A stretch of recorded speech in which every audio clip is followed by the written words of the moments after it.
My sister won't be quiet, screaming the same song all drive, and my dad keeps giving me unsolicited life advice. Now my mom's taking selfies and tagging my friends, and the dog just threw up all over my shoes. Why does none of this bother me? Could it be this spacious comfy car? The spacious new Volkswagen Atlas. It does life beautifully.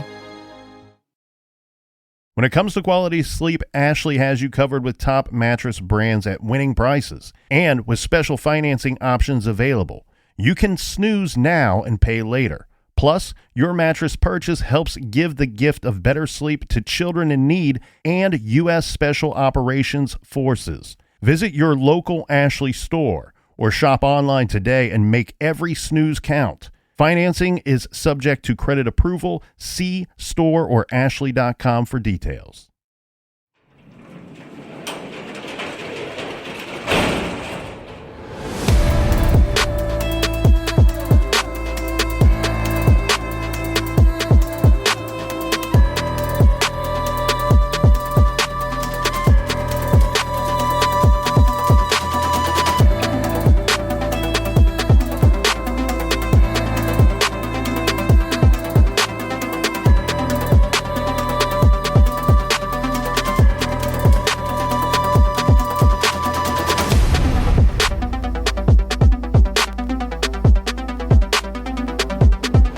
Welcome to True Crime Garage. Wherever you are, whatever you are doing, thanks for listening. I'm your host, Nick, and the Jerk Store just called, and they are running out of my co-host. I give to you, the captain. Hey, thank you so much, T-Bone. It's good to be seen and good to see you. Thanks for listening. Thanks for telling a friend.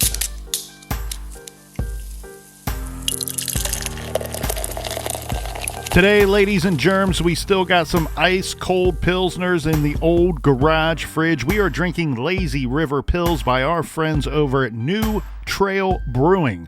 This is an updated version of a traditional German Pilsner with German Munich malts for a highly crisp and refreshing, light and flavorful Pilsner with Citra hops to add a bright orange citrus aroma. ABV 4.4%, garage grade, 4 out of 5 bottle caps.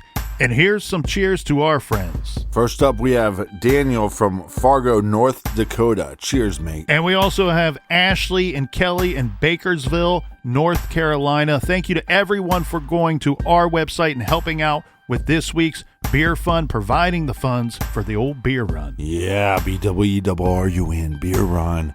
Make sure you go to truecrimegarage.com and sign up on the mailing list. And Colonel, that's enough of the business. All right, everybody, gather around, grab a chair, grab a beer. Let's talk some true crime.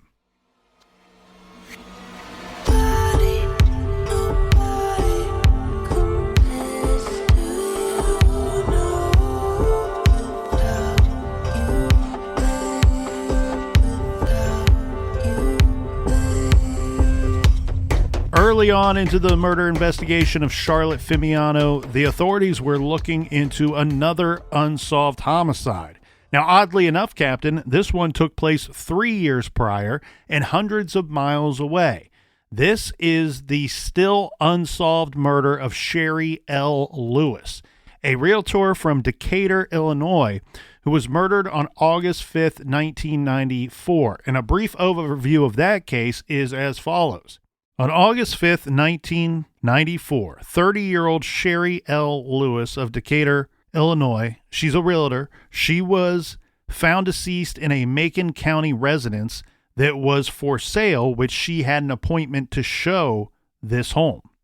Sherry's case has been re-examined and thoroughly investigated by Macon County Sheriff's Office under former Macon County Sheriff Buffett, assisted by Special Homicide Investigator John Skaggs. Old scallywag. This is from the Justice for Sherry Lewis Facebook page. They say their full investigative report containing overwhelming evidence solving her brutal murder has been in the hands of Macon County State's Attorney's Office since May of 2018.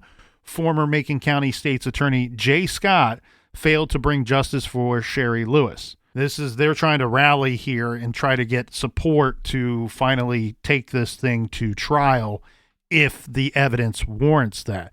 So I'm bringing this up because it is all a part of the Charlotte Fimiano case. This is something that they reference and that police looked into. Now, I don't know who reached out to who, right? I don't know if Decatur, Illinois reached out to the state police in Pennsylvania or if the state police in Pennsylvania reached out to Macon County in Illinois. But we do know that they were talking and they were examining the details of both cases. What we would later be told after a few months, they're not saying that they're ruling out the possibility that the two could be connected. What they do say is we didn't find any direct connections from one to the other. I think in this episode, Captain, and I'm reluctant to say this because I'm hesitant because I hate to go down these roads. Say it. Come on, say it. I think you're going to hear me say two things in this episode that you've never heard me say in almost 700 episodes of True Crime Garage. That you appreciate my work and my effort. I say that all the time. You just hit the stop button and erase it in the editing process, and the people think I hate you. So, but here, what's weird to me, Captain, I never think that these cases, I think maybe in the Alphabet murders case that we talked about, that might be the only other time that I was like, yeah, these two cases that are hundreds of miles away and years apart might be connected. I almost never say that because I never believe it. And guess what? It's because the numbers don't pan out. It's almost never true. Yeah, statistically, it's very low. But this case is strange because you were pointing something, off mic before, is if you Google search images of either one of these victims, they look very similar. That's exactly right. And here's the weird thing. Like, the only reason why this rattled me a little bit, I don't think that they're connected. I want to say that, but there's one stunning fact that is, of course, my opinion, but I can't get over it. Is it a fact or a opinion? It's a opinionated fact, damn it. Okay. The thing is, though, when I was first reviewing Charlotte Fimiano's case, I saw a picture of Sherry L. Lewis, but it wasn't labeled. And I just made the assumption that it was a picture of her from maybe 10 or 12 years earlier, prior to her murder. And then when I looked up Sherry L. Lewis, just Google image like you said, the first picture that came up, I thought, well, they got it wrong. That's just an old picture of Charlotte Fimiano. And sure enough, I click on a couple websites and very quickly realized, no, that is a picture of Sherry Lewis. To me, they look very similar. Yeah, Charlotte looks like she could be Sherry's mother. So Sherry's 30 years old when she's killed, and Charlotte's 40 when she's killed.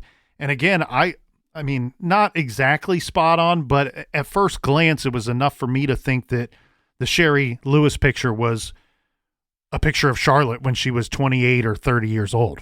For me, it's got me a little rattled because I can't get over the fact that they were both working in the same line of work, the same job title. They look very similar, and that they were both showing a home that they had an appointment. Now, Sherry was beaten and strangled, and then we know in Charlotte's case, it was a gun and ligature strangulation. I don't know enough details of the Sherry Lewis case to 100% say that I think that they're connected. My gut tells me that they're not. But we do know that police looked at it. We do know that they did say they couldn't find any direct connection between the two. Now, if you go to that Justice for Sherry Lewis Facebook page, you're also going to find at least one or two other realtors that were killed. There's one from 1984. Oddly enough, September 11, 1984, which would be exactly 13 years before Charlotte Fimiano was killed. So just some very weird, strange things with this case. And I've got to tell you, Captain, on the surface, this case to me was very intriguing, but this case is very fascinating, and I hate to say that because there are people that are related and loved Charlotte and were great friends with her. And I hate that they would hear or have to hear some schmuck in a garage. Yeah, pencil dick. That's a beer and a half deep say, this case is fascinating. But I feel okay to say it here in this case because oddly enough, I was reviewing material and found a detective that was working on this case, and he said those exact words. All right, so 2 wrongs make a right. That's really stuck with me in this case because I told you when I arrived at the garage today, I will be happy to be done with these episodes because this case is really messed with me over the past 3 to 4 days. There's something very funny about this case that I can't quite put my finger on, and I feel like it's just one piece of the puzzle that's just missing. That would put this whole thing together. There's something very strange about this Charlotte Fimiano case that's really got me shook. Can I say a thought that I had without you putting me in the old pervert roundup crew? Sure. But one of the things that kind of stuck out to me in this is because we don't know if she was targeted or if it was just this location was targeted. And I would or I hate to interrupt. Yeah, you hate that. But keep in mind, we don't know if either were targeted. Right? But continue. I'm sorry. But we do know because of the call into the real estate company. We don't know if there was multiple calls that day from that number. I would think that's something that law enforcement would want to look up because what if this killer calls and a male answers the phone and then they talk for a little bit but make no appointment and then call back? And what if there was evidence that they kept calling back until they got a female victim? Because what do we know about crimes and killers? A lot of the crimes are sexually motivated. And so that would seem a little strange as far as like this whole realtor scenario. And this is where I don't want people going, wow, that captain, he's one pervert. But I'm going to shift this a little bit. Pornography. There's a real estate agent category in pornography. So I just don't think it's that far of a stretch for, again, a sexually motivated crime for somebody to be watching this category and then developing a sicker fantasy. Does that make any sense? Yeah, I mean, obviously, here's the thing. I shouldn't say obviously. It makes total sense to me because what we've seen time and time again, especially with serial offenders, is that sex and violence is all wrapped up into one ugly package for them. Right. And a lot of them will use pornographic materials to kind of keep those urges at bay. And so, yes, it to me, it makes complete and total sense. I am very glad that you started to go down this road. What I wanted to point out here is... You love looking at porn. The facts, okay? Facts. We're going to get into a lot of opinion stuff, a lot of theories, a lot of speculation here, and there's a lot of it in this case. And I think that is in part why the detective even states this is such a fascinating case. But when you break it down in its simplest of forms, what do we know? What do we know about the killer? We know only 2 things, in my opinion. A, they were looking for a victim. They called and made an appointment and were looking for a victim. Now, you can throw in some variables there. Were they targeting Charlotte when they called? Right. Or were they just hoping for, as you said, a female realtor victim? Then you go, okay, location. The location seems to be important. Well, it might not. This location itself could have been targeted or not targeted. We don't know because we don't know the details of that conversation between Charlotte and the person that she had on the phone. Well, let's just be clear on something, and maybe you can clear this up for me and the beautiful listeners, like I like to say. A fictitious name was given. Correct. I'm assuming that we know whether that was a male name that was given or a female name. My guess is that it has to be a male name. From my understanding, the name's never been released, but what we do know is that Charlotte did tell at least one other person that she worked with that she had this appointment with, and it was a male caller. So for him to give a female name would seem to be a little bit of that would be a red of an flag. indicator of maybe I shouldn't go on this appointment or take this call seriously. But back to what do we know? We do know that regardless if she was targeted or not, we know that the killer was looking for a victim with that phone call, number one. And number two is it's a premeditated murder. A gun was used in this homicide and is not recovered at the scene. So it didn't come from the vacant home. He likely didn't pull it off of Charlotte in some kind of scuffle. This killer was looking for a victim and arrived on the scene prepared and ready to kill. Right, but I also just want to be clear. So just because we have a male caller doesn't necessarily mean that we have a male killer. Correct.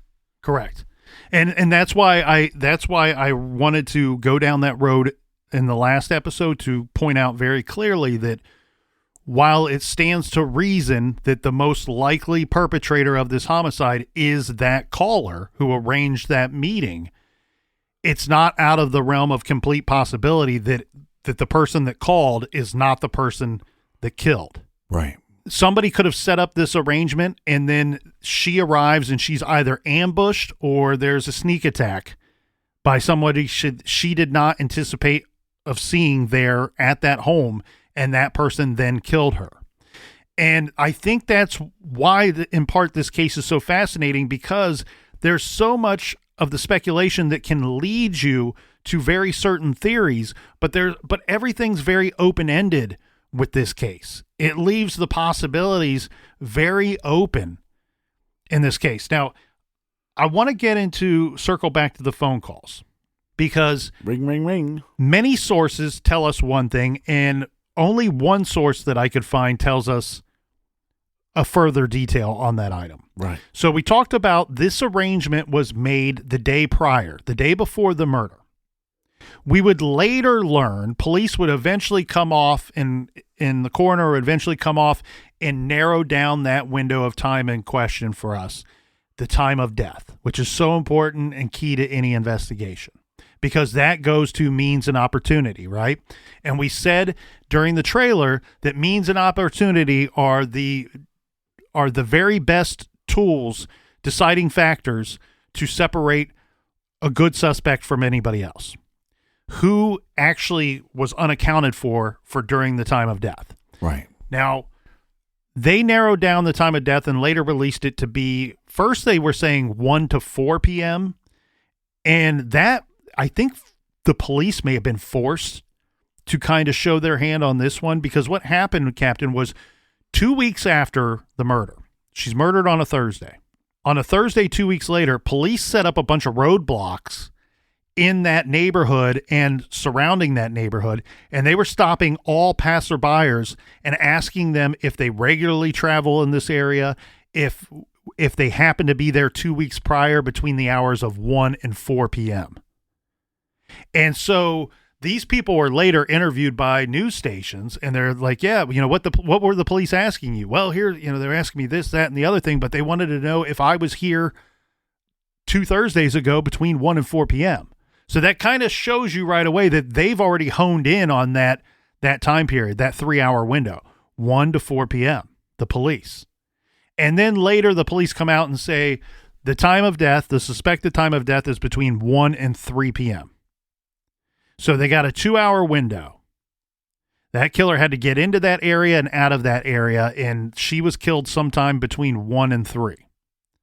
Now, another thing that we would later learn, several sources come out months later that say Charlotte went out to that appointment and then returned to the office and told several people that she worked with that she got stood up, that the male caller that made the appointment never arrived, and she got tired of waiting around and came back to the office. Right. What happens then is once she's back at the office, phone rings. Wing, wing. She takes the call. Hello. It's the person she had the appointment with saying, "Oh, I got tied up. I couldn't make it to the appointment. I was running late. Could we still go and see the house?" Well, again, though, this is also kind of a remote area. Is it possible that the killer went to find the house and just couldn't find the house? Well, again, we don't know the details of that. And there are several people in their reports that have said over the years, well, she was a real go-getter. She wouldn't turn down the opportunity to show a house and sell the house. Yeah, that's true. I get that. But let's take it a step further. She's been doing this for like 15, 16 years. I'm sure it's not the first time that somebody has called and said, I got tied up in a meeting. I got caught in traffic. My kids suck and I couldn't leave the house. So she's probably had several times that somebody didn't show or was running late. And so this probably didn't set her off, didn't raise any flags for Charlotte. And she tells a couple people this at the office, and then she goes out and she goes to that appointment back at the house on Chelsea Lane. And we do know that she's killed there. Here's some of the details that really set me off in this case, Captain. And I kept harping on this yesterday. The devil's in the details. The problem with these details is it's said time and time again, she went for a 1:00 appointment and then she was killed. And we do know the time in question, the suspected time of death is between 1 and 3 p.m. What was the original arrangement? If he calls and says, I couldn't make it, and could we still go see the house? And the people at the office are saying, well, she left at 1:00 and she had a 1:00 appointment. What was the original arrangement? Was it for 11 a.m. or noon and he didn't make it? Or was the appointment always for 1 and she actually came back and then left after 1:00, which doesn't seem to stand a reason, because if people saw her alive at 1:00 or 1:15 or 1:30, then your suspected time of death wouldn't be between 1 and 3. Exactly. And the reason why I'm focusing in on this so much and why this pisses me off that we do not know this detail, and you know what? There are people out there that know this detail. Clarification, please, because her husband, who would be ruled out as far as police say, because it's about 3 or 4 months into the investigation, there's a newspaper headline comes out that the police have ruled out husband in realtor's death. They rule him out. Why did they rule him out? He has an alibi. Did some digging. Christian's work schedule, he worked 10-hour days. He had a 20 to 30 minute commute to his job. His schedule was 1 p.m. to 11 p.m. Makes a lot of sense. And we know that there are other things backing up that information, because what? He gets home after 11 p.m. He gets home a little after 11:30, talks to his daughter, calls in that his wife is missing. The reason why that time period is so important to me and what the original appointment was for, what time it was for, was because even though police say that they have moved on from the family, that they have ruled out the husband, they tell us they're ruling out the husband because they can confirm 100% that he was at work between 1 p.m. and 11 p.m. on that Thursday and had a 20 to 30 minute commute both ways. If someone, and I never say this on True Crime Garage, if someone were to set up a hit and it were to be a husband to take out his wife, what time am I scheduling it for? When I'm at work, when I'm accounted for, when I'm going to have dozens of people tell you, nope, I didn't kill my wife because they all saw me hanging out there. They all saw me working there. The reason why I think that this detail is so important is because if it was in fact a hit that was arranged by the husband, it would fall in line with some of the details we do know about the case. Charlotte may not recognize the voice of the person he hired, especially if she doesn't know who the person is that he hired.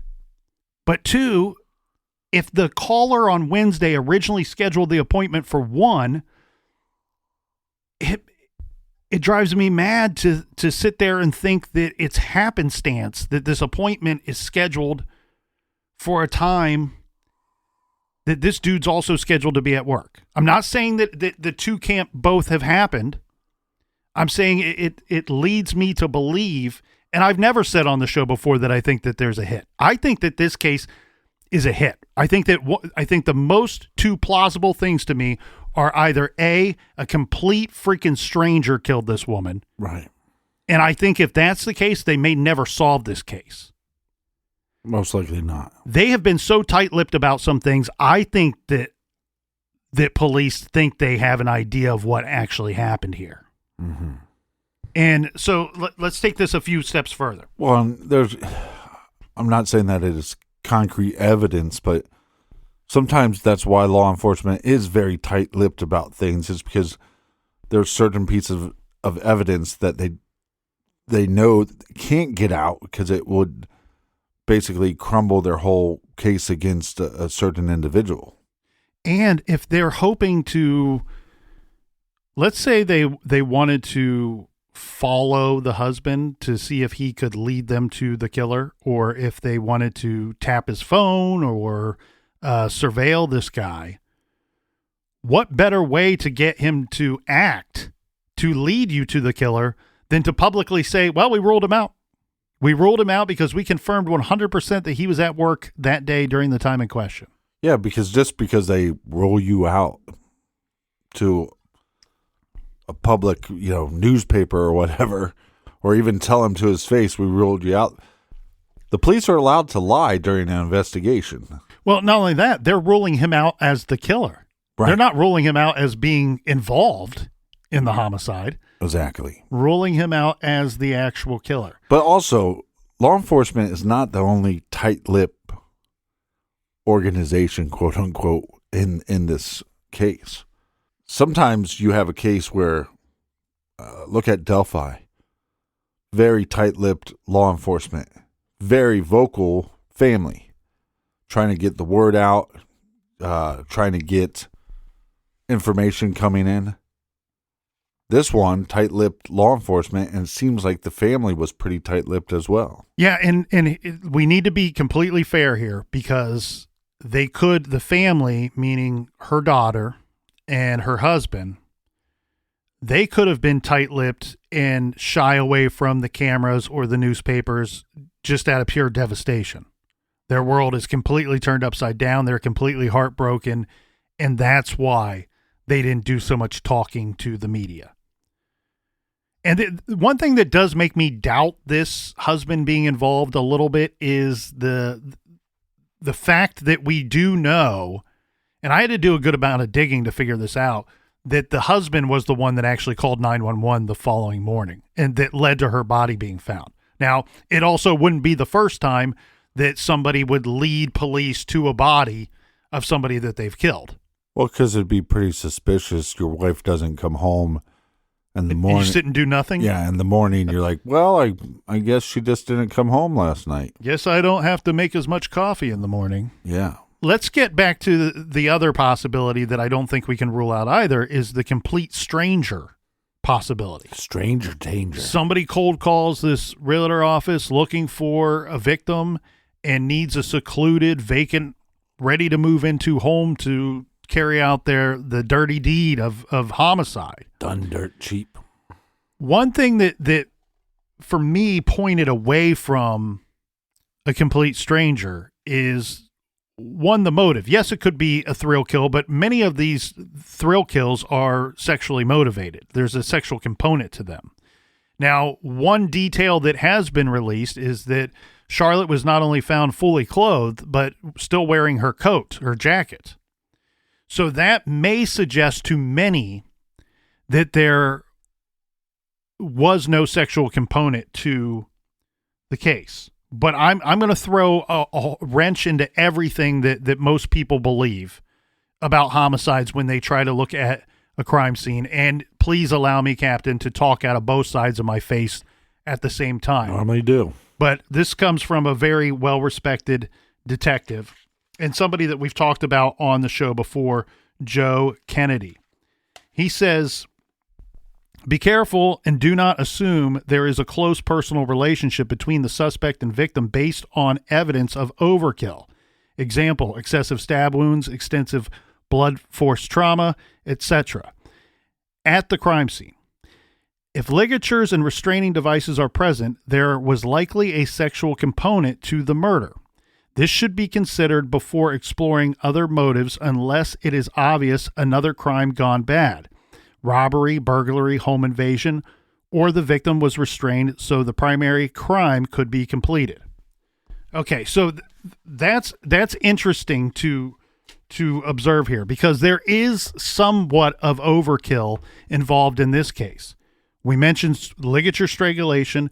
We mentioned the gunshot. She was actually shot twice, once in the back of the head and once in the face just below the left eye.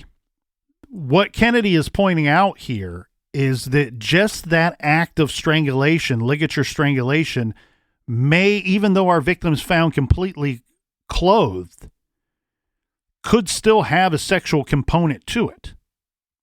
So with that possible sexual component, I don't think that we can completely rule out the idea of a complete stranger, a complete pervert stranger carrying out this homicide.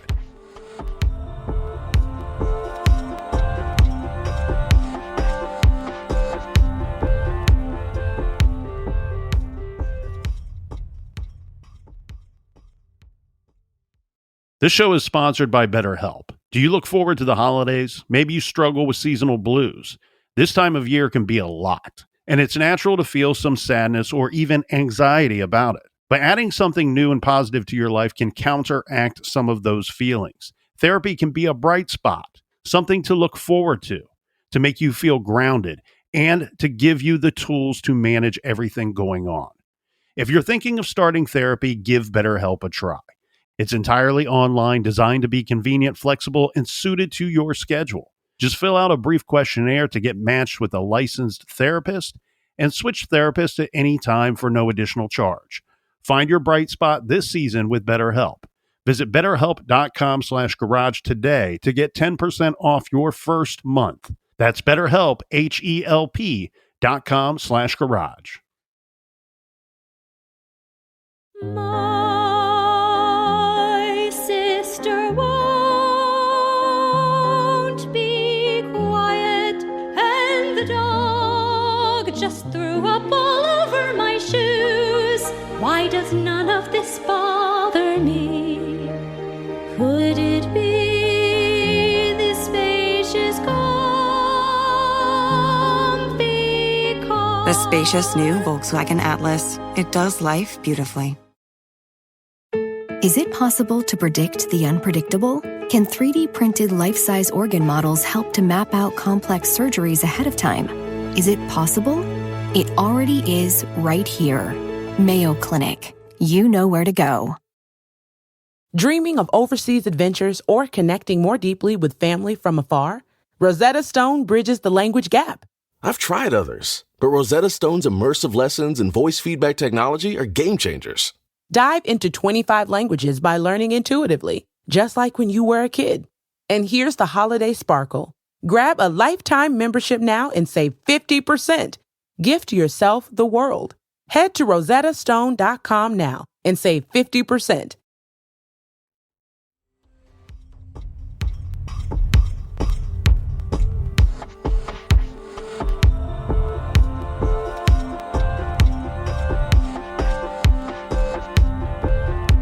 All right, we are back. Cheers, mates. Onward and upward.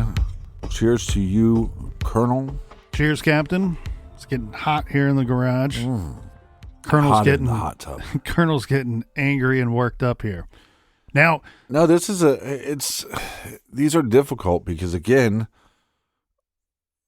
a setup job for who? For a hired killer, or just let's have a mail call, but who's waiting there for her? Her husband. Yeah, I would think that he couldn't have been there. We know that to be fact, right? We know 100% he was at work at the time that she was murdered. Right. But I was just trying to point out, like, I have a male caller and then a female real estate agent that has some kind of beef with her. I would think, because this is such a possibility, that there would be some rumors of possible infidelity in her relationship and Charlotte's relationship with her husband. So I did catch some wind of those rumors, but none of that comes from any of the newspapers or any of what I would consider to be trusted sources. None of it ever comes from police. From my understanding, that those rumors might have been office talk, office gossip. There are people that expand on that a little bit that say that he suspected her of having an affair and she was adamant that she was not having an affair. There are other people that say that the office gossip was that she might have been romantically seeing a client or maybe another agent.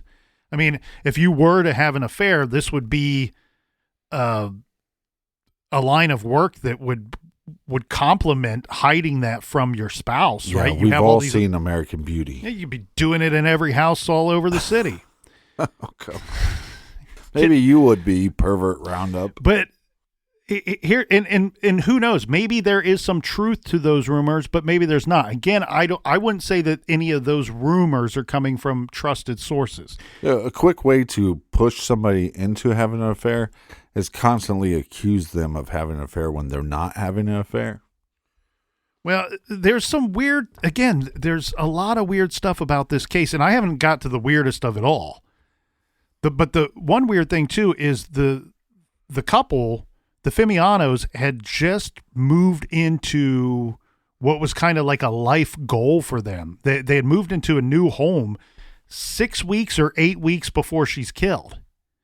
They bought a piece of land and had a custom home built on that piece of land. And they had her daughter, his stepdaughter. Again, I want to be very clear about this.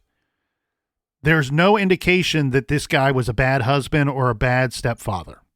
And I know that I said, well, maybe he ordered a hit on his wife. Yeah, I get it. But everything that I've seen and reviewed. Which one is it? Well, but listen for a second. That's what I'm going out of my way to point this out, because I'm saying that there are details of the case that lead you to that theory time and time again. Right. There's nothing in his personality that leads you to that theory. His personality, from my understanding, Captain, this man passed away in 2014 and maintained a very close relationship with his stepdaughter up until the day he died. And not only close relationship, keep in mind, she and her, I believe it was even her fiance, was living with the Fimianos at the time of Charlotte's death. Right. And I believe that his stepdaughter and fiance, then turned husband, lived with him for several years after Charlotte was murdered. And look, this guy was a successful guy, so he's no dummy. And I say that because when your wife is murdered, of course law enforcement is going to look at you. You should expect that. I think it's the ones that fight that, and it doesn't seem like this individual fought that at all. It seems like in every turn that the family was cooperative with law enforcement. When law enforcement is tight-lipped, you're going to get more rumors and more speculation. That just happens in these cases. And everything that police said along the way is that the family was extremely cooperative with their investigation. And I believe he's the only individual, the husband is the only individual that they cleared publicly. Correct. Now, here's the weirdest and strangest of the details. And this is what circles back to what I was talking about earlier. The fact that we have several people come forward, very trusted sources, saying that Charlotte returned to the office, then received another phone call, and then went back to the property. Now, to be clear, if she was running around on her husband, she may not have been at that property in the first place, and these calls there could be a more mysterious element to them. Maybe she's lying about her whereabouts. Maybe she's lying about who she talked to, her comings and goings, right? That would stand to reason if she is having a secret affair. But let's push that completely aside and go down this road. There is a source out there that says, and I'm throwing out a buyer beware here on this information, but I also don't have any, even though I've not been able to confirm it, double, triple check it, I don't really have any reason to doubt the information either, or the source. The information is that now we have 2 phone calls that police were going to be concerned about. The one setting up the appointment for the next day, which would be the day of the murder, and then the one that she receives when she returns saying, oh, that person stood me up, never showed up at the meeting, I came back, and then gets another phone call and goes back out. This source says that police attempted to locate where those calls came from, and that they could not determine the source of the first call, but they did the second call. Now, this is going to be pretty simple when I lay it out for you. The second call, they traced it back to a payphone at a local mall. And it's my understanding that in 1997, where this phone was, this payphone, it was across the street within viewing distance of the real estate office that Charlotte worked at. Now, that's strange. Are going through all these other previous homicide cases that we've covered, we can fill in some of the blanks for you here if you've not listened to all 690 episodes of our wonderful garage coverage. We know that these are not cell phones. You know, nowadays we talk about DNA solving murder cases. Cell phones are solving just as many murder cases, if not more, than DNA. That's because the phone can track you. They can track the victim. They can trace the victim. They can trace the communications with the victim, and in some cases with the murderer. 1997, not so many cell phones out there. But what they can determine is, we know that back then that they could easily find a location of a call if there was billing involved, if it was not going to be a free call. Well, a payphone obviously is not a free call. Somebody dropped a quarter into the slot and called the real estate office, spoke to Charlotte and said, you know what, I was running late. And according to that source, it came from that payphone at that mall across the street from the real estate office. The first call, they couldn't track it. Why? Because it probably came from a residential location in that same area code where there was no long distance calling needed. So for me, there is added problems with that situation. Learn how to speak, please. Because when we look at these cases, don't we usually try to determine, when we have an unknown perpetrator, we try to apply the evidence and the facts as they were to see and gather if we can get some insights into the killer and if they have any criminal sophistication. To me, this at first glance, I thought this is potentially showing some signs of criminal sophistication. However, I think there's 2 sides to that coin, Captain. I think with this situation, one could go, you know what? I don't know any better. I don't know if they can track that call yesterday to my house. But what I do know is there's probably, if they can track calls, let's not show up to the appointment and let's make a second call from somewhere else. And then that way, if they trace the first call to me, at the very least, that they're going to have another call with another appointment that moves them. They can't completely hone in on me because there's another call with another appointment. So it's a weird situation where it could be a default reaction to, oh shit, I used my home phone number to call this lady. Or it could be, I know what I'm doing and let's make a second call. This case, again, is all screwy and all funny and fascinating and weird. You reference red light case. This is a bang my head against the desk case.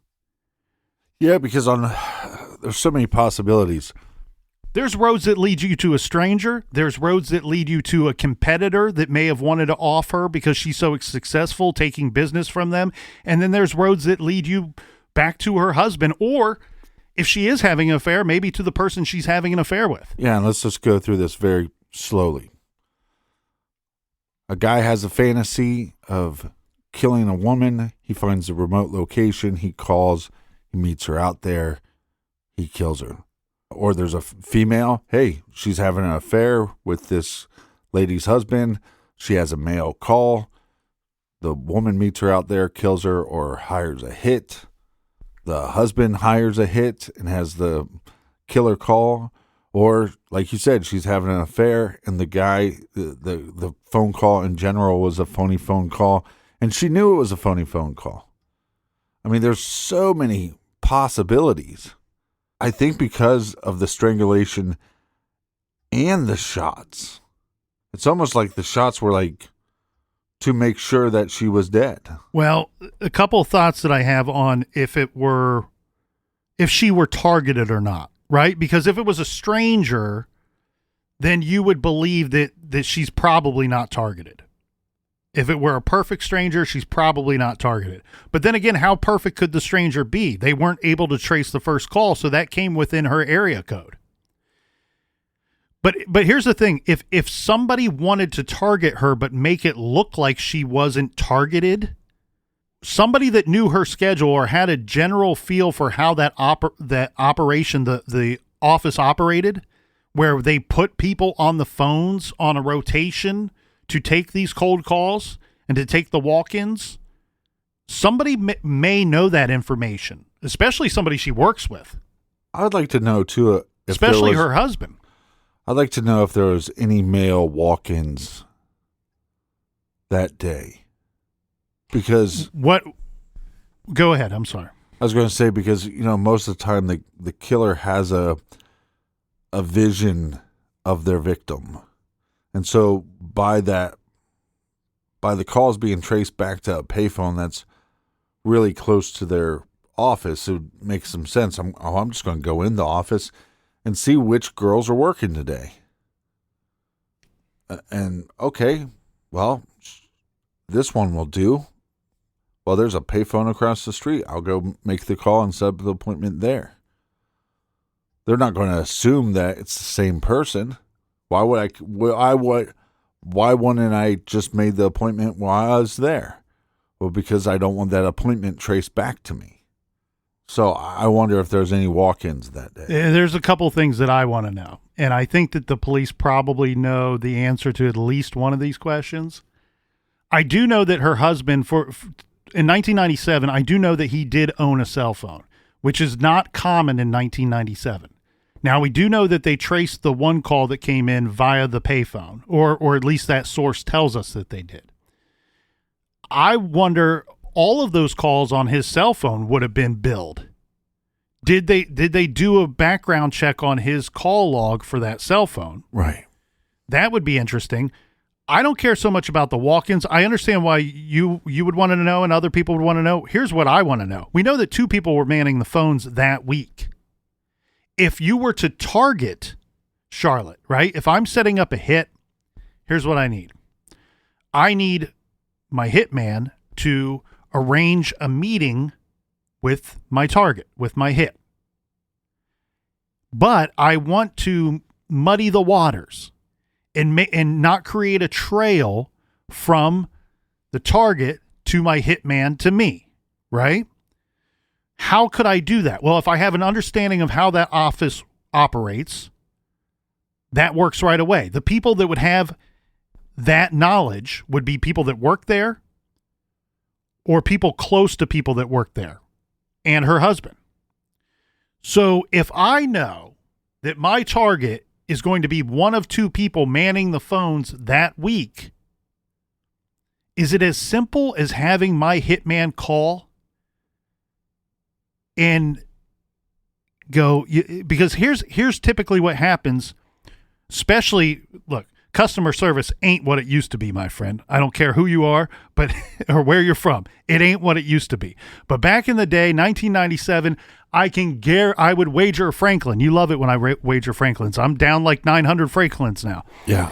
I would wager a Franklin that in 1997, 90% of the time when somebody answers a call at that real estate office for these cold calls, when they're put on the desk that week, they go, thank you for calling True Crime Garage Real Estate Office.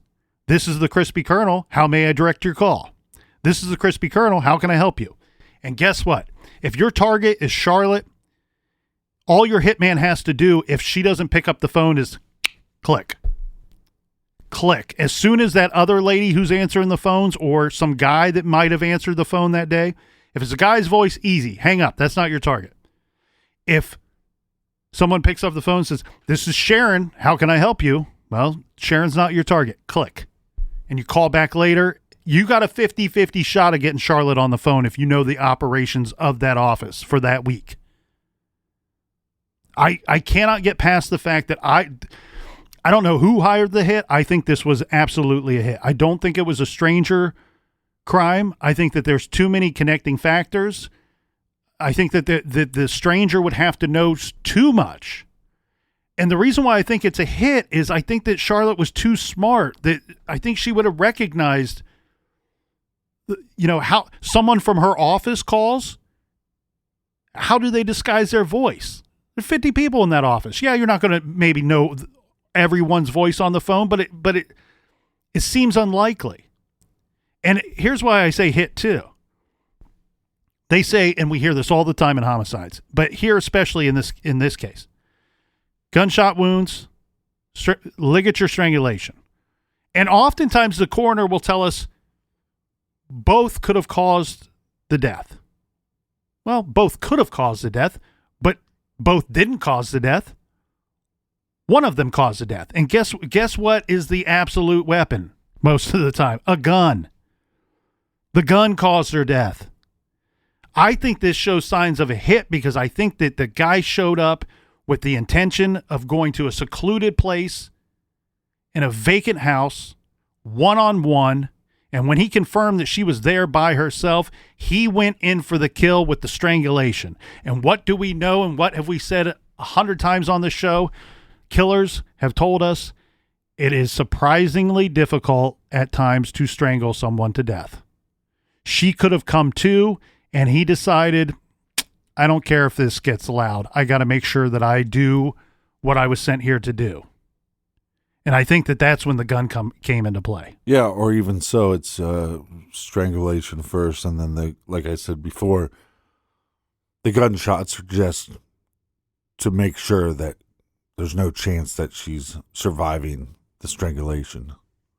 And sometimes we like to give a little homework out there. If anybody can find like a real, true, very good source that backs up the information that police, and we're talking, I want this from like a local newspaper, a statement coming from the police, the investigating agency, a detective or the state police saying we traced that second call to a payphone. Because if that information is incorrect, that's a game changer right there. So if anybody can send us a link to that, hit us up on Twitter, Instagram, or put it on our blog on truecrimegarage.com. That's information that we need to know. This case is incredibly interesting. There's a lot of problems and a lot of puzzle pieces missing from this case. We want to hear what you think and what your thoughts are. We also want to remind you that there is still a reward for information in this case. Now, we talked about the real estate office offering up $100,000 back in the day. That, from my understanding, that reward is no longer available. I mean, it was 26 years ago.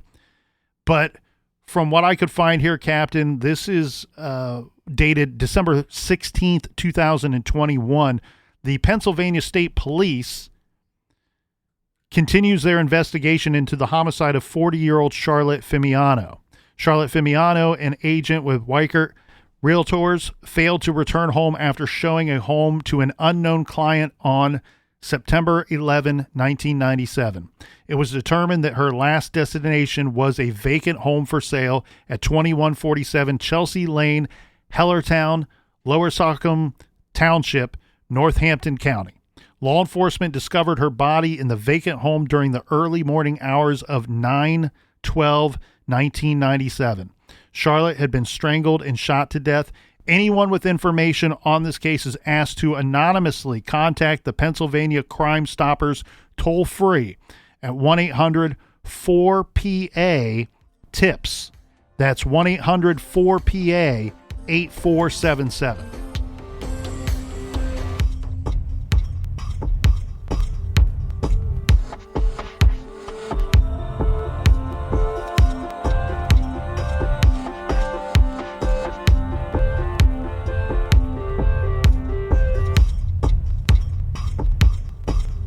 I want to thank everybody so much for joining us here in the garage. For everything true crime, check out truecrimegarage.com.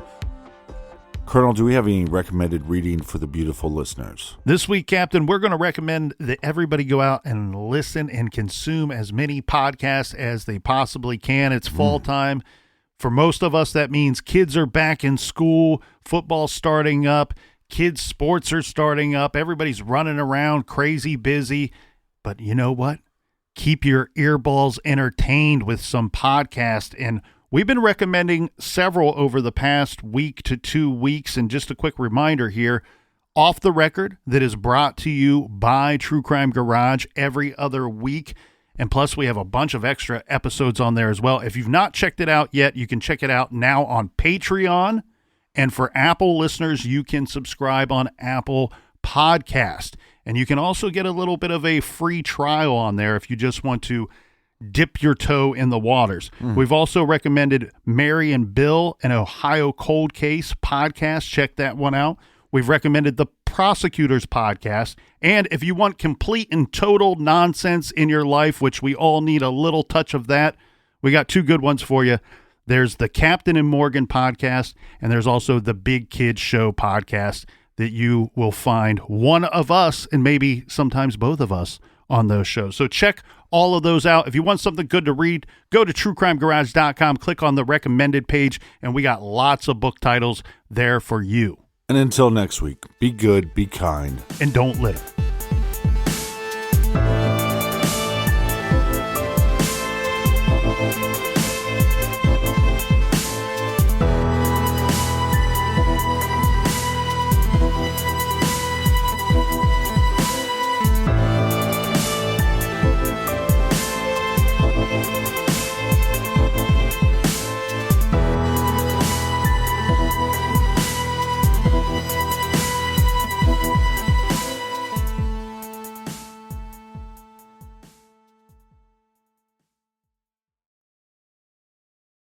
Is it possible to predict the unpredictable? Could surgeons use a patient's own anatomy to create 3D printed life-size organ models to map out challenges ahead of time, making surgery more precise, efficient, and less invasive? Is it possible? It already is, because every day we're doing what's never been done. Learn more at mayoclinic.org/possible. Mayo Clinic. You know where to go.